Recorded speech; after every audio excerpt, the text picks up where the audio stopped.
Aaron Judge of the Yankees drilled his 15th home run of the season earlier this week. Only two rookies in baseball history reached that mark faster. One of those two, our guest right now, inside the Edward Jones chatting cage, none other than 16-year Major League veteran Wally Joyner. Wally, it's our pleasure to have you aboard. And this kind of begs the question, were you even aware up until 10 seconds ago that you kind of outjudged Aaron Judge back in your rookie season of 1986? Oh, I did not know that. Aaron is a fabulous player. I saw him the last couple of spring trainings when I was the hitting coach for the Tigers. We played the Yankees a few times, and he is a very talented young man, and he's making the best of it right now. He certainly is, and for the record, it took Aaron Judge 38 games to get those 15 homers. It took you 36, so you've got bragging rights on Mr. Judge, that is for sure. Wally, right now we're going to start on social media. We've got fans lined up on the webcam as well. We're going to get to them momentarily. The first question, though, comes via the MLB Fans app. It's from Dave the Brave, and he says, "Yo, Wally, who was your favorite player growing up?" That's quite easy. I grew up in Atlanta, Georgia, in the late 70s and 80s. Mr. Dale Murphy was my all-time favorite and still is my all-time favorite. Easy answer there, like you said, for a lot of Braves fans are growing up in that era, in that area as well, down in Georgia. Right now, Wally, one of many fans is lined up and ready to go. So, fan, state your name, your location, and your question, please, for Wally Joyner. Noah from Huntington Beach, California. My question for you, Mr. Joyner, is, in your opinion, who was faster, Gary Pettis with the Angels or Vince Coleman with the Royals?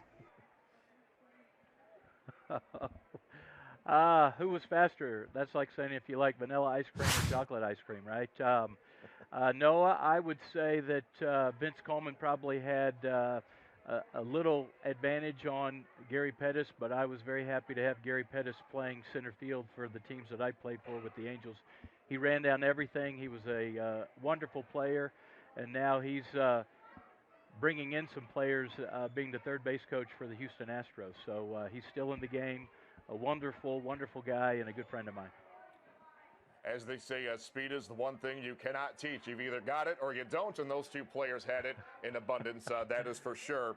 Right now, Wally, back to social media we go. This is from San Fran Fan 92, and they want to know, other than the home fans that you played in front of, which stadium on the road had the loudest crowd? Oh, it was always fun to go on the road.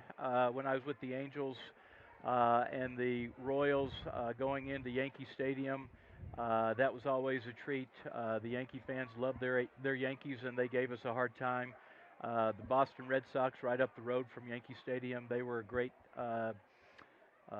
audience and a fan support to play in front of. They expected great play, and when they saw it, they appreciated it, whether it was with the Red Sox or the opposing team, visiting team. So those two places were kind of my favorites to go to. Yeah, I think a lot of players would agree that, Fenway Park, Yankee Stadium, it's always intense, whether you're the home team or the visitor, that is for sure. Wally, right now, back to the webcam, another fan ready to tee things up inside the chatting cage. So, fan, your name, your location, and your question, please. My name is Nathan. I'm from South Dakota. And Wally, who is your favorite person to hang around in the clubhouse and why? Nathan, I had a wonderful opportunity to get to know and have lots of teammates. George Brett comes to mind. Greg Maddux comes to mind. One of my favorites, Trevor Hoffman, that I played 4 years with in San Diego. My hopes, soon he'll be right here in Cooperstown, welcoming him into the Hall of Fame. Trevor Hoffman deserves it. And I'm not sure why he's not in yet, but I'm hoping that next year's the year. Yeah, a lot of people with you on that one. The master of the changeup, and I think it's only a matter of time before Trevor is invited into the Hall's doors there in Cooperstown. Right now, Wally, another fan is ready to go. So, fan, you know the drill. Fire away with your question, please, for Wally Joyner. Yeah. Hi, I'm Aaron from Michigan. What led you to retiring from coaching the Tigers? What led me to retiring from coaching? I think my age I loved my opportunity of coaching the Tigers, Miguel Cabrera, Victor Martinez, J.D. Martinez, Ian Kinsler, uh, Nick Castellanos, Justin Upton. All those guys were pulling me back. It was a very tough decision for me to move on from coaching last year. I thought 30 years in the game, uh, whether being a player or a coach or a special assistant to the GM, um, I thought that that was enough. I have a wonderful family, and I love my summers and my springs and my falls. And now I get a chance of spending more time with my family. So I think that that was probably the reason why I walked away last year. But I watch them every night. I'm pulling for the Tigers along with some other friends of mine that are in the game. Um, Buddy Black with the Colorado Rockies has done a great job so far this year. So it's fun to be a fan and a spectator again. Well, Wally, to say the least, after 3 decades in the game, you certainly earned some lazy summer days and summer nights, that is for sure. Wally, right now, time for the EDJ question of the day. It is, you have the distinction of being the first rookie ever to be voted into the All-Star game by the fans. What was it like to be part of that entire experience during your first year in the big leagues in 1986? Well, that's a great question. My first year was an incredible year, not only for myself but also for the Angels. We were, some people say, an out away of going to the World Series. Um, During that year, I did have a lot of support from the fans, and it was a great honor for me to represent the fans in the voting at the All-Star game and be the first rookie ever to be selected to start in an All-Star game. Um, it was more than a dream come true because I never dreamed of it. I never thought it was going to happen.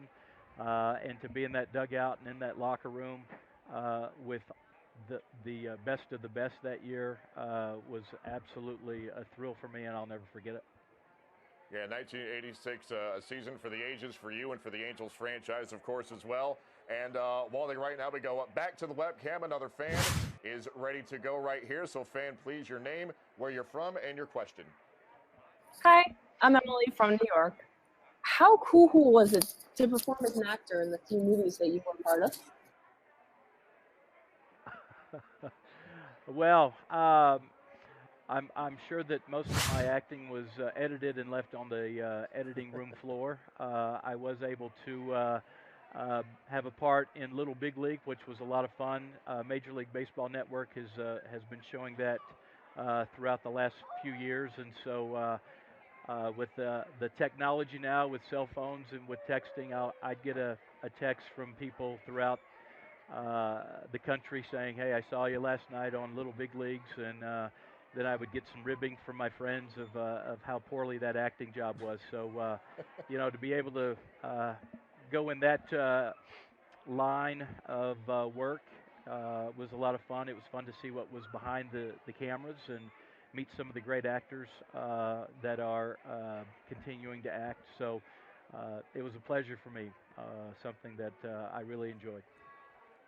I personally think you're being a little hard on yourself. Your performance was exceptional. I think many other fans agree, but we'll just move on from that. We'll get one more question here from our social MLB fans app, and it's from Ali Q. And I love asking this question to hitters such as yourself. It is quite simply, which pitcher did you simply hate facing? That's an easy question. One big left-hander by the name of Randy Johnson owned me. It was not very fun to go up and face him. I did hit a home run off of him. I probably had 30 strikeouts, and we'll call it even. And you're certainly not alone in that category. A lot of players hated facing the big unit. As a result, that guy breezed right into Cooperstown. No question there. Wally Joyner, it's been a pleasure. It's been a lot of fun. Our time is wrapped up. So enjoy this weekend in Cooperstown, and hopefully we'll cross paths again soon. And thanks for joining us on this Friday. Matt, thank you very much. I really enjoyed it. All right, our pleasure. Wally Joyner joining us here on the Edward Jones Chatting Cage. That wraps it up for now. Join us again next time right here on MLB.com.